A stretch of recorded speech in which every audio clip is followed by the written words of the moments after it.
এই দিনে আমরা আল্লাহর ইবাদত করব, আর রাত্রে আল্লাহর ইবাদত করব, আল্লাহকে ডাকবো, আল্লাহর শুকরিয়া আদায় করব, আল্লাহর জিকির করব, জিকির করে করে রাত্রগুলা কাটিয়ে দিব, ঠিক কিনা? আমার বন্ধুরা, আল্লাহ প্রেমিক, রাসূল প্রেমিক, ওলি প্রেমিক নওজোয়ান যুবক ভাইরা, আল্লাহ পাক রব্বুল আলামিন তার বান্দাদেরকে এত সুযোগ করে দিয়েছেন, বান্দা যেন আল্লাহকে স্মরণ করে রাত্রগুলাকে গুরুত্বপূর্ণ করে দিয়েছেন আমার নবীর কারণে। ও বন্ধুরা, এইরকম অন্য অন্য নবীদের ক্ষেত্রে এইরকম গুরুত্ব ছিল না রাত্রগুলার ক্ষেত্রে, আমার নবীর ক্ষেত্রে এই রাত্রগুলাকে গুরুত্ব করে দিয়েছেন। ও নবী গো, মায়ার নবীজি, আপনি কোনো চিন্তা করবেন না, আপনার উম্মতের জন্য আমি কিছু রাত্র রেখেছি। ওই রাত্রগুলা যদি আমার ইবাদত করে রাত্র জেগে আমি আল্লাহ তাদের 1000 বছর রাত্রের চাইতে ওই রাত্র ইবাদতকে আমি আল্লাহ কবুল করে নেব। সে রাত্রগুলো খুবই গুরুত্বপূর্ণ রাত আমার বন্ধুরা। তাহলে আমরা একটি মাস সিয়াম সাধনা করেছি, পূর্ণ হবে, সুবহানাল্লাহ বলেন। একটা মাস আমরা সিয়াম সাধনা করেছি, আজকে ইফতারের মাধ্যমে আমরা একটি মাস রোজা দিয়ে রেখেছি, আল্লাহর শুকরিয়া আদায় করব, ঠিক কিনা? আবার যুবক ভাইরা, এই একটি মাস যে আমরা সিয়াম সাধনা করলাম, এই সিয়াম সাধনার মধ্যে ভুল আছে কি আছে না? তোমার কথা কর না কেন? আছে না? আছে। এই ভুল রয়েছে আমাদের মধ্যে।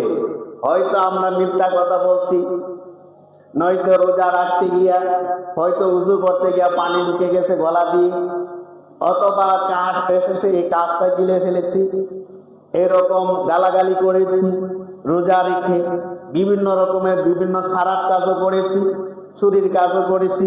যারা চুরি করে এরা রোজা রাখতে চুরি করছে, করছে কি করছে না?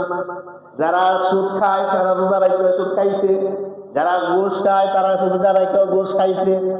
রোজা যেমন তেমন সুদ আমি ছাড়বো না, রোজা যেমন তেমন আমি ঘুষ ছাড়বো না, রোজা যেমন তেমন আমি কি করব না, আমি চুরি ছাড়বো না। এই অন্যায় কাজ করছি কি করছে না? অবশ্যই করছে আল্লাহর বান্দা। আমার নবী, আপনার নবী রাহমাতুল লিল আলামিন নবীজি ঘোষণা করেছেন, ও উম্মত, উম্মত রে, তোদের জন্য আমি একটা সুযোগ করে দিলাম। সেই সুযোগটা হলে তোরা যে রোজা রাখলি, রোজার মধ্যে ভুল ভ্রান্ত রয়েছে, ভুল ত্রুটি রয়েছে, এই ভুল ত্রুটি শুধরানোর জন্য আমি তোদের জন্য আমি তোদের জন্য আমি ফিতরাকে ওয়াজিব করে দিয়েছি। আমি ফিতরাকে কি করে দিয়েছি? ওয়াজিব করে দিয়েছি। এই ফিতরার মাধ্যমে তোদের ভুল ত্রুটি আল্লাহ ক্ষমা করে দিবেন, সুবহানাল্লাহ বলেন। ফিতরার মাধ্যমে আমাদের ভুল ত্রুটি আল্লাহ ক্ষমা করে দিবেন। তাহলে ফিতরা দেওয়া আমাদের দরকার আছে কি আছে না? তোমার কথা বল না কেন? অনেকে কিন্তু ফিতরা দেয় না। আমার নবী, আপনার নবী রাহমাতুল লিল আলামিন নবীজি ঘোষণা করেছেন,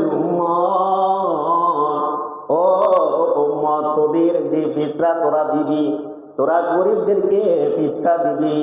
ও যুবকরা, সব গরিবরা ফিতরা খাইতে পারবে না, সব গরিব যারা আছে ফিতরা খাইতে পারবে না, কিন্তু যাকাত যারা আছে, যাকাত সব গরিবরাই খাইতে পারবে। মনে রাখবেন, ফিতরা সকল গরিবরা খাইতে পারবে না, কিন্তু যাকাতের ক্ষেত্রে সকল গরিবরা যাকাত নিতে পারবে।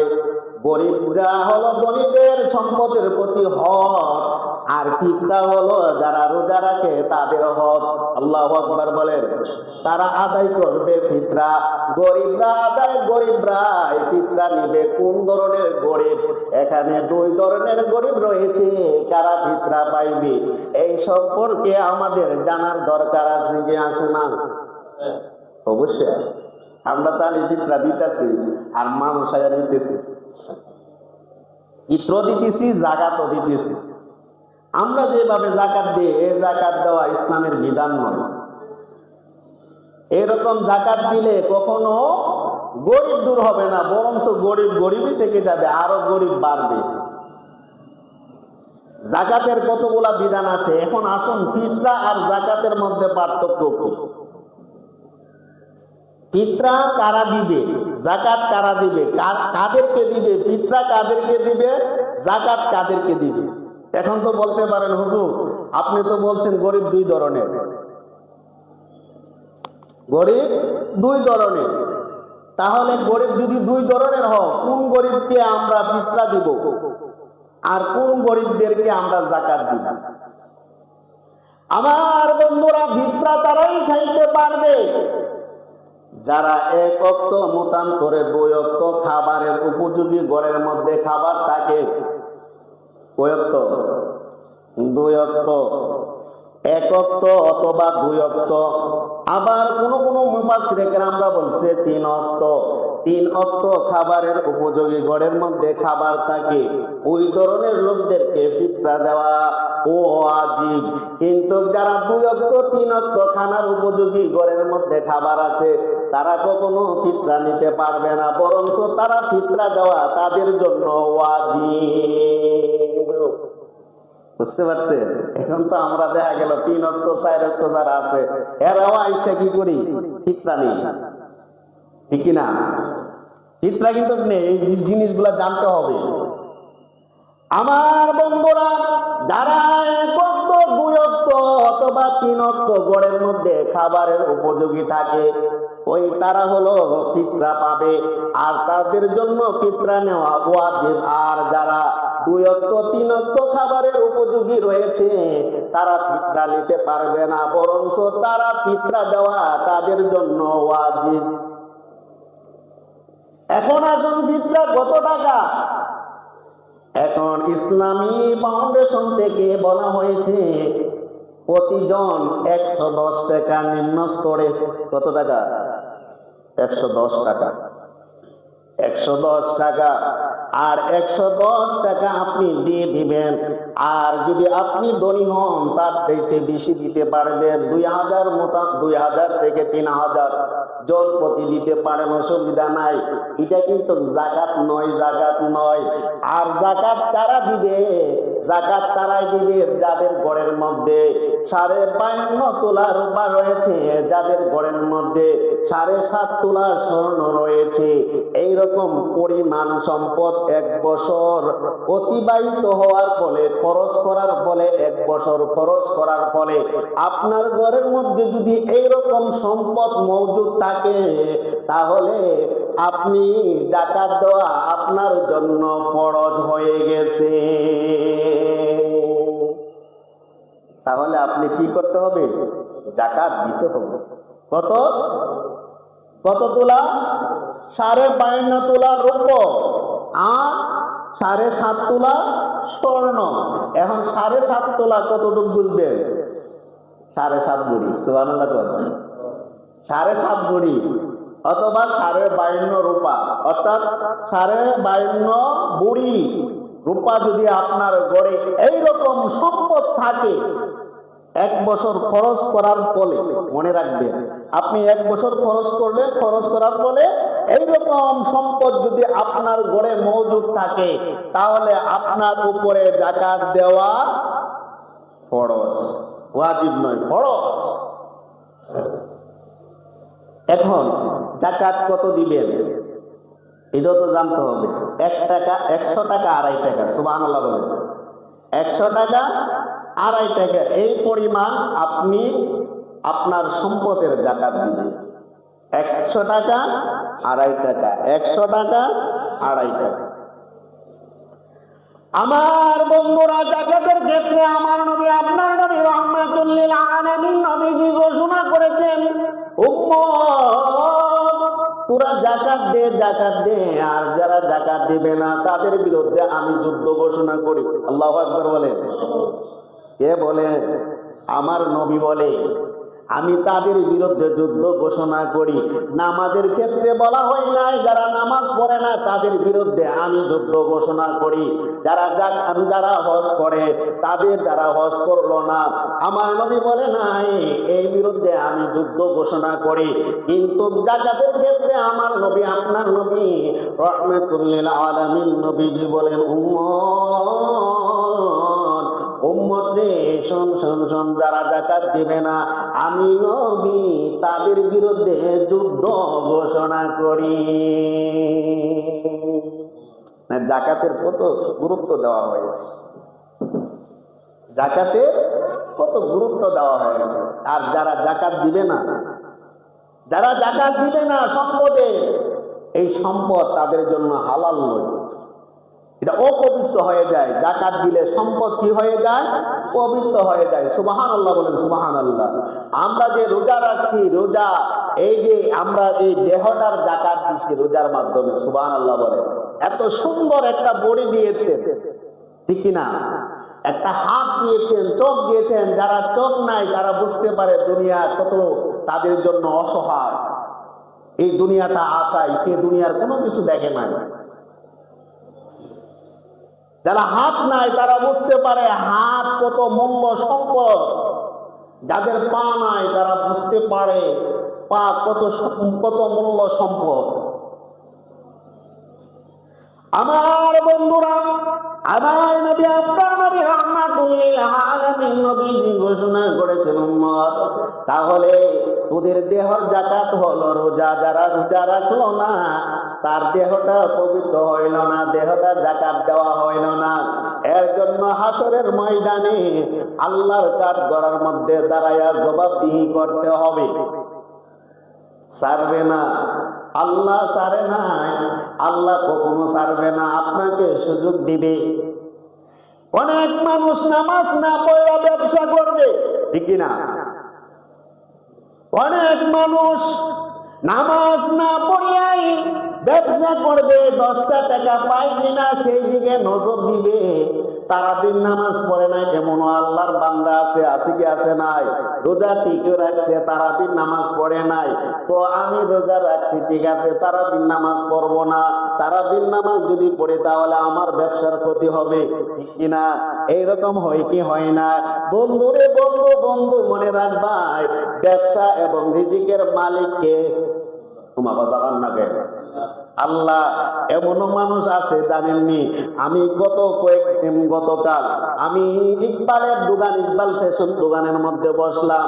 বসার পরে হঠাৎ করে এমন একজন মালিক এমন একজন কেনার জন্য, কাপড় কেনার জন্য লোক আসলো, ক্রেতা। সে আসার পরে এই 1 ঘন্টা নয়, মনে আধা ঘন্টার মধ্যে 12,000 টাকা বিক্রি করছে। আল্লাহু আকবার না? আধা ঘন্টার মধ্যে 12,000 টাকা বিক্রি করছে। সে বলে আমি এই 2 ঘন্টা 3 ঘন্টা বৈশা রয়েছি, তারপরে আমি মনে হয় 1,000 টাকা বিক্রি করতে পারি নাই, কিন্তু আমি আধা ঘন্টার মধ্যে 12,000 টাকা বিক্রি করছি। কিন্তু আবার দেখা গেল কিছুক্ষণ পরে আরেকটা পার্টি আসলো, সেও নিল প্রায় মনে 8,000 টাকার মতো। এইরকম বিক্রি করলো। নাহলে দিছে কে বলেন তো? রিজিকের মালিককে। নাহলে আধা ঘন্টার মধ্যে আপনাকে 20,000 টাকার ব্যবসার মালিকও বানাই দিতে পারে, ঠিক কিনা? আবার দেখা গেল ঘন্টায় ঘন্টায় চলে গেল, 5,000 টাকাও বিক্রি করতে পারলেন না। আছে কি আছে না? আছে। এজন্য বান্দা, ও বান্দা, তোরা আল্লাহর শুকরিয়া আদায় কর। আল্লাহ দেওয়ার মালিক, হাজারো যদি চেষ্টা করো, তুই যদি জানে প্রাণে চেষ্টা করস, আল্লাহ যদি না দে, তুই 1000 চেষ্টা করলে তুই টাকা কামাই করতে পারবি না। এই জন্য বন্ধু, ও বন্ধুরে, আল্লাহর ইবাদত করা আমাদের দরকার আছে কি আছে না? আছে। আল্লাহর ইবাদত করার দরকার আছে। নামাজ পড়তে হবে, আল্লাহ যা আদেশ করেছেন তা মানতে হবে, আল্লাহ যা নিষেধ করেছেন তাও মানতে হবে। আল্লাহ কইছে তুমি রোজা রাখার জন্য রোজা রাখবাই। আমার নবী বলছে তারাবির নামাজ পড়ার জন্য তারাবির নামাজ পড়বাই। আল্লাহর হুকুম হলো রোজা রাখা। আর আমার নবীর হুকুম হলো তারাবির নামাজ পড়া। কোন কোন ক্ষেত্রে আল্লাহর হুকুমের চাইতে নবীর হুকুমটা বেশি গুরুত্ব হয়ে যায়। এখন বলতে পারেন হুজুর তাহলে তো আল্লাহর চাইতে নবী বড় হয়ে গেল। না না না, কোনো বড় হওয়ার কিছু নাই। দেখবেন দুই বন্ধু চলতেছে, দুই বন্ধুর ক্ষেত্রে কোনো না কোনো বন্ধুর কথাগুলা প্রাধান্য দিয়ে কি দেয় না? কথা কন না কেন, কি দেয় না? আল্লাহ হলেন নবীর বন্ধু, প্রিয় বন্ধু। কেমন বন্ধু? রহমাতুল্লিল আলামিন। শুধু রহমাতুল্লিল আলামিন নয়, আমার নবী আপনার নবীকে আল্লাহ নিজে হাবিবুল্লাহ উপাধি দিয়েছেন। ও বন্ধুরাই, অন্যান্য নবীদের ক্ষেত্রে বন্ধু হিসাবে ঘোষণা করেছেন, আমার নবীকে হাবিবুল্লাহ বন্ধু হিসাবে ঘোষণা করেছেন। হযরত ঈসা আলাইহিস সালামকে জবেউল্লাহ বন্ধু, হযরত মুসা আলাইহিস সালামকে কালিমুল্লাহ উপাধি দিয়েছেন। ও বন্ধুরা হযরত ইব্রাহিম আলাইহিস সালামকে খলিলুল্লাহ উপাধি দিয়েছিলেন।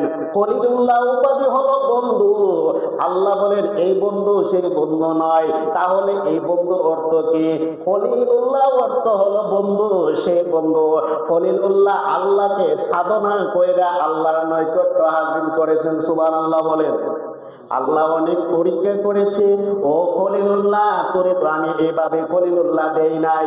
তুই নমরুদের আগুনের মধ্যে পড়েছিলি, ওই সময় আমি আল্লাহ বাঁচাইছি। বিভিন্ন ধরনের বিভিন্ন সমস্যার মধ্যে তুই পড়েছিলি, তুই শুকরিয়া আদায় করেছিল, আমি তোরে বাঁচাইছি। এইভাবে ধাপে ধাপে ধাপে ধাপে অনেকগুলাই আমি পরীক্ষায় তোরে করেছি। ওই পরীক্ষার মধ্যে তুই পাস করেছস, তুই সাকসেসফুল হয়েছস। আমি আল্লাহ তখন তোরে আমি উপাধি দিলাম খলিলুল্লাহ। খলিলুল্লাহ অর্থ হলো জানেননি, খলিলুল্লাহ অর্থ হলো আল্লাহকে খুশি কইরা আল্লাহর নৈকট্য হাসিল করায়। হাবিবুল্লাহ এই বন্ধুর অর্থ, ও নবী গো, আমি আপনার জন্য পাগল, আপনি ছিলেন আপনার উম্মতের জন্য পাগল। সুবহানাল্লাহ কন্যা, আপনি ছিলেন আমি আপনার উম্মতের জন্য পাগল। আমি আল্লাহ আপনার জন্য পাগল। আপনার জন্য 18,000 মাখলুকাত সৃষ্টি করলাম। আমি আপনার জন্য লৌহ কলম সৃষ্টি করলাম। আমি আসমান বানাইলাম, জমিন বানাইলাম, 7 আসমান বানাইলাম, জান্নাত বানাইলাম, জাহান্নাম বানাইলাম, এভরিথিং সবকিছু বানাইলাম। ও নবী গো, আমি আপনার জন্য কত পাগল ছিলাম। শুধু তাই নয়, দুনিয়ার মানুষকে আমি জানিয়ে দিলাম, সকল নবীদেরকে আমি জানিয়ে দিলাম, আমি শুধু আপনার জন্য দুনিয়ার জন্য পাগল ছিলাম নাই। শুধু আমি আপনাকে আমি সবে মেরাজের মাধ্যমে আমি আল্লাহর নৈকট্য আমার সরাসরি আমি হাসিল করাইয়া দিলাম। ও বন্ধু, 1 লক্ষ মতন করে, বন্ধু 2,24,000 পয়গম্বরকে আমি আল্লাহ আপনাকে স্বাগতম জানানোর জন্য ওই বাইতুল মুকাদ্দাসে দাঁড়া করাইলাম। সেখানে আপনাকে ইমামুল মুরসালিন উপাধি দিলাম। সকল নবীদের ইমাম হয়েছিলেন, শুধু আমি আল্লাহ আপনার জন্য পাগল ছিলাম। ও নবী গো, ও মায়ার নবীজি, আমি আপনার জন্য ঈদুল আজহা দিলাম, আমি আপনার জন্য ঈদুল ফিতর দিলাম, আমি আপনার জন্য জুম্মার নামাজের ব্যবস্থা করে দিলাম, আমি আপনার জন্য একটি মাস শ্যাম সাধনা করার জন্য আমি সুযোগ করে দিলাম। অন্য নবীদের ক্ষেত্রে এইরকম একটি মাস একাধারে আমি সুযোগ করে দেই নাই, শুধু আপনার জন্য দিয়েছি। ও নবী, আমি আপনার জন্য পাগল ছিলাম। আমি এই জন্য আপনাকে হাবিবুল্লাহ উপাধি দিলাম। এখন বলতে পারেন তাহলে আল্লাহ কতটুকু নবীজির জন্য পাগল ছিলেন, এই থেকে জানতে পারলেন। ও বন্ধুরে, যে জায়গার মধ্যে আল্লাহ হুকুম করেছেন তুমি নামাজ পড়ার জন্য, আমার নবীকে জানাইয়া দিলেন, হাবিব গো ও হাবিব, আমি তো নামাজ আদায় করার জন্য আপনার মধ্যেকে আমি বিধান করে দিলাম, আমি তাদেরকে ফরজ করে দিলাম, এখন আপনি কি কিছু বলবেন না? ইয়া রাসূলুল্লাহ, আমি কি বলবো? না না, আমি যে জায়গার মধ্যে আকিমুস সালাত, আমি নামাজ কায়েম করার জন্য বললাম, আপনি কিছু বলেন।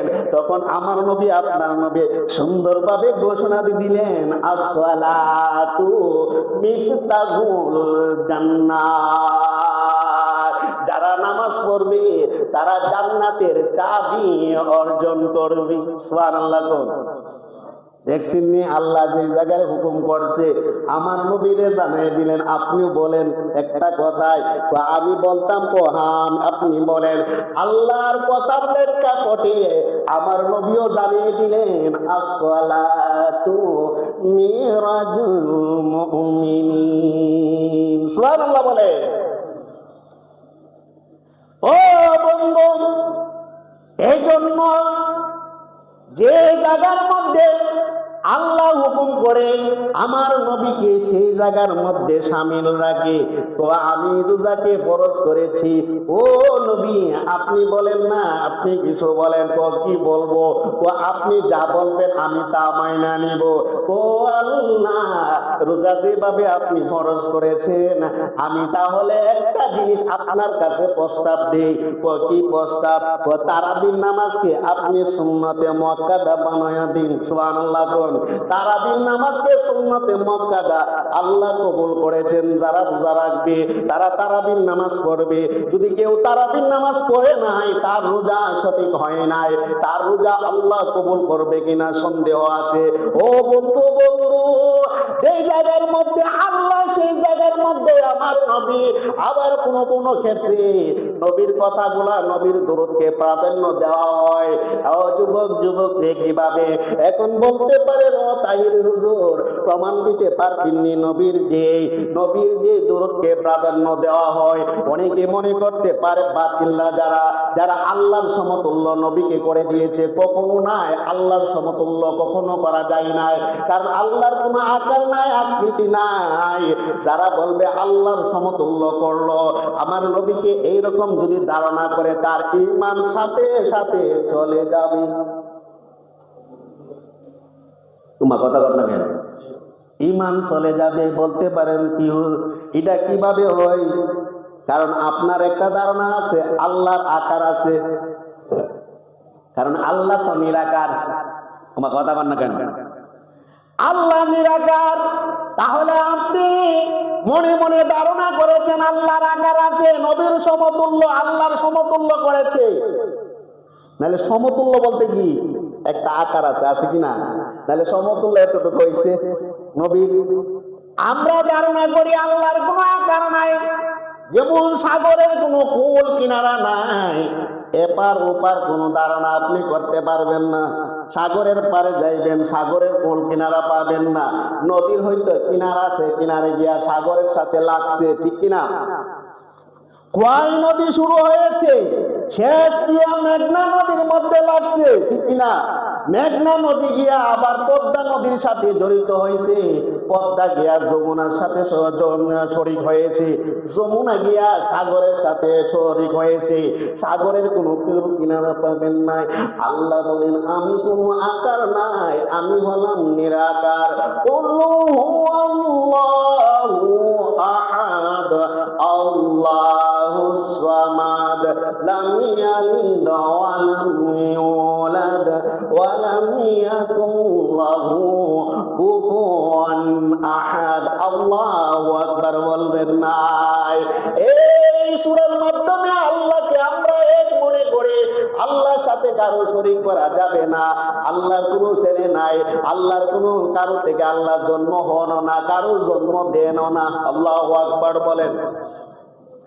আল্লাহ এমন একজন আল্লাহ, কারো থেকে আল্লাহ জন্ম হয় নাই, আল্লাহ কারোর জন্ম দেন নাই। আল্লাহ হলেন নিরাকার, এটা আমরা মনে করি। তাহলে নবীকে আল্লাহর সাথে কখনো তুলনা করা যাবে না।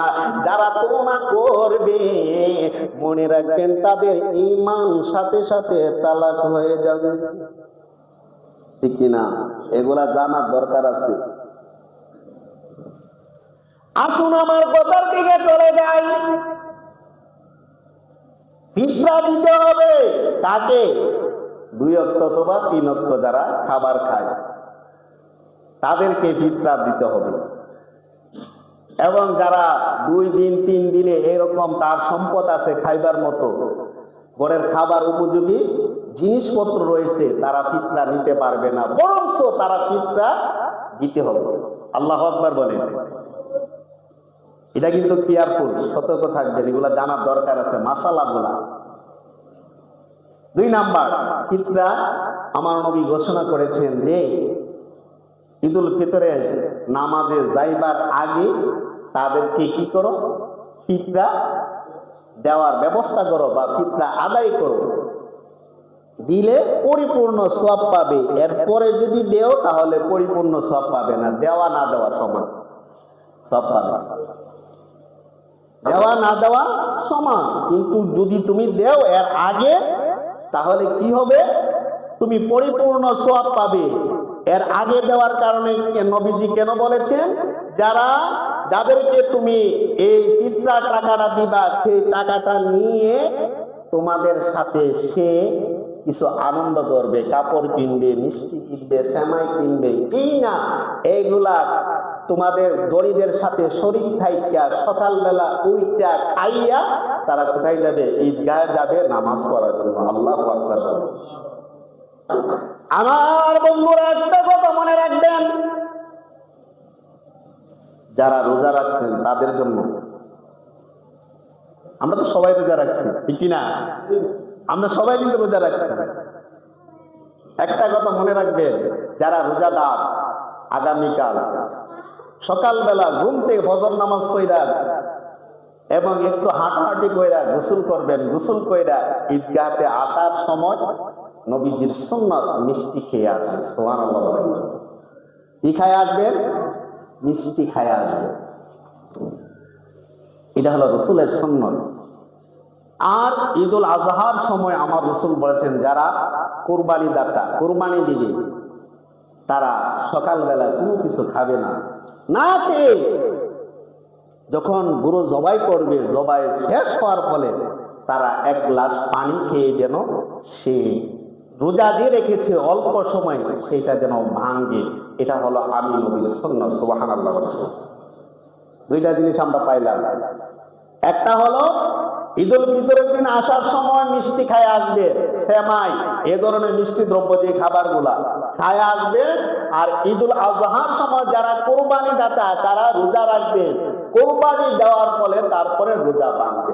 আল্লাহু আকবার। অনেক সওয়াব।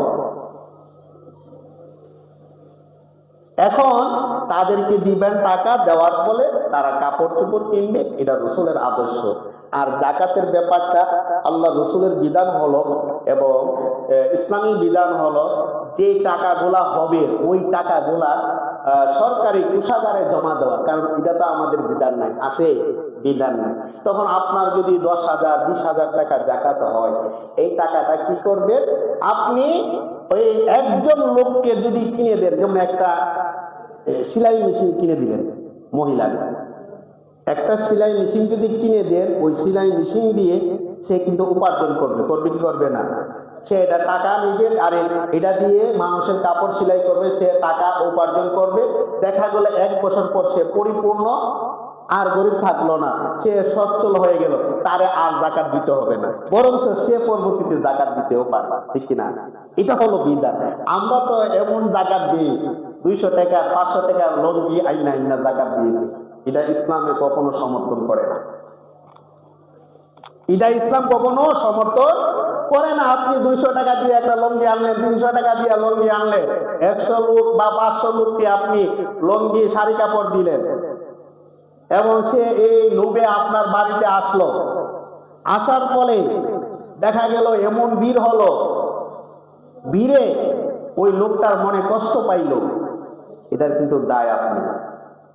এটার দায় কেডা? আপনি। এই লোকটা যে কষ্ট পাইল, গত 2 বছর 3 বছর আগে নারায়ণগঞ্জ এইভাবে 4-5 জন লোক মারা গেছিল, ভিড়ে ভিড়ে মারা গেছে। এই যে মারা গেছে, এটার দায় কে? যিনি জাকাত দাতা তার দায়, সে দায়বদ্ধ হবে। আমার বন্ধুরা, এভাবে ইসলামে কখনো বিধানে ইসলাম বিধান নেই এভাবে 200, 300, 500 টাকা শাড়ি দেওয়ায়। ইসলামী বিধান হলো তোমার কাছে 10,000 টাকা হলো, 10,000 টাকা দিয়ে একটা মহিলাকে সেলাই মেশিন কিনে দাও। দেওয়ার ফলে এই টাকা দিয়ে সে উপার্জন করে পরবর্তীতে 1 বছর পর দেখা গেল সে আর গরিব থাকবে না, সে সচ্ছল হয়ে যাবে, মনে হতে পারে। তার উপরে আবার জাকাত খরচ হইতে পারে, অথবা বেশি টাকা হয়েছে, একটা গরু কিনে দাও। গরু কেনার ফলে সে গরু পালতে পালতে 1 বছর পর 1 লক্ষ 2 লক্ষ টাকা সে গরুটা বিক্রি করতে পারবে, সে সচ্ছল হয়ে গেল। পরবর্তীতে সে আর গরিব থাকবে না। অথবা একটা কোনো জমি কিছু কিনে দাও, ছাগল কিনে দাও, বকরি কিনে দাও। এইভাবে যদি কিনে দাও তাহলে পরবর্তীতে এই সমাজের মধ্যে আর গরিব থাকবে না, সবাই ধনী হয়ে যাবে। কিন্তু আমাদের সমাজে এরকম বিধান নাই। আমাদের বিধান হলো 500 টাকা দিয়ে শাড়ি দেওয়া, 500 টাকা দিয়ে লঙ্গি দেওয়া, 500 টাকা দিয়ে দেওয়া, বিদায় করে দেওয়া। এইটা কোনো বিধান নয় ও বন্ধুরে। এই জন্য আমাদের সমাজ গরিব অবস্থায় রয়েছে। কিন্তু আমার নবী, আপনার নবী এমন ভাবে জাকাত দিতেন, আমি যেভাবে বলেছি সেভাবে জাকাত দিতেন। পরবর্তীতে দেখা যাইতো ওই লোকটা আর গরিব থাকতো না, সে সহ্য হয়ে যেত। আবার পরবর্তীতে এই লোকটাই জাকাত দিতে পারতো। ও বন্ধু, এইভাবে যদি আমাদের বাংলাদেশে এই প্রচলনটা থাকতো তাহলে আমাদের বাংলাদেশে আর কখনো গরিব থাকতো না। কারণ আল্লাহ হলেন সবকিছু জানেওয়ালা, আল্লাহ জানেন। এইভাবে যদি বিধান দিয়েছি, আর এই বিধান যদি হুকুম পালন করতো আমার বান্দারা, তাহলে আমার এই জমিনের মধ্যে গরিব থাকতো না। কারণ তারা তো আমার কথা শুনে নাই, তারা নিজে পণ্ডিত মনে করে কি করে না, নিজে পণ্ডিত মনে করে না, আমি এভাবে দিব না, আমি সেভাবে দিব, আমি হজ করতে যাব, আমাকে যেন মানুষ হাজি বলে, ঠিক কিনা? আমাকে যেন মানুষ হাজি বলে, আমি জাকাত দিব, আমার যেন মানুষের জাকাত দিয়ে বড় লোক বলে, এমুকে বাড়ির থেকে এমুকে জায়গা এমন লঙ্গি নিয়ে আইছি, এমুকে আমার লঙ্গি দিছে। গ্রামের মানুষ সবাই বলবে, এই রহিমের বা চৌধুরীর বাড়ির থেকে আমি লঙ্গি আনছি। রহিমের একবারে চেয়ার বৈশা থাকবে, বাপ দেরা থাকবে, রহিমও কইব আমি তো রহিম চৌধুরী, ঠিক কিনা? কথা কইবে না, এই সেই কত রকমের কথা কইবে।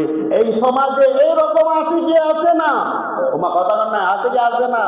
আপনি এমপি বানাই দিলেন, এমপি হওয়ার আগে আপনার পিছনে ঘুরছে, এমপি বানানোর পরে এখন আপনি তার পিছনে ঘুরতে হবে, ঠিক কিনা? সমাজে এরকম আছে কিনা? আছে। কিন্তু হযরত ওমর রাদিয়াল্লাহু তাআলা আনহু খেলাফতের সময় ওমর রাদিয়াল্লাহু তাআলা আনহু নিজে কাঁধে করে এই আটার বস্তায় প্রত্যেকের বাড়ি নিয়ে পৌঁছে দিতেন। আল্লাহু আকবার বলে। যে ওমরকে বলা হয়তো সারা বিশ্বের অর্ধেক শাসন করতে, আল্লাহু আকবার বলে, তার মধ্যে কোনো অহংকার ছিল না। আর আজকে আমাদের এমপি মন্ত্রী যারা, তাদেরকে আমরা বানিয়ে দেই, তাদের পিছনে আমরা ঘুরতে হয়, ঠিক কিনা আমার বাবা ভাইরা? কিন্তু আপনার খবর আর নেই না। ভোটের আগে আপনার পিছনে ছিল, আমাকে একটা ভোট দিও, আমাকে একটা ভোট দিও, এমপি হয়ে গেল আপনারা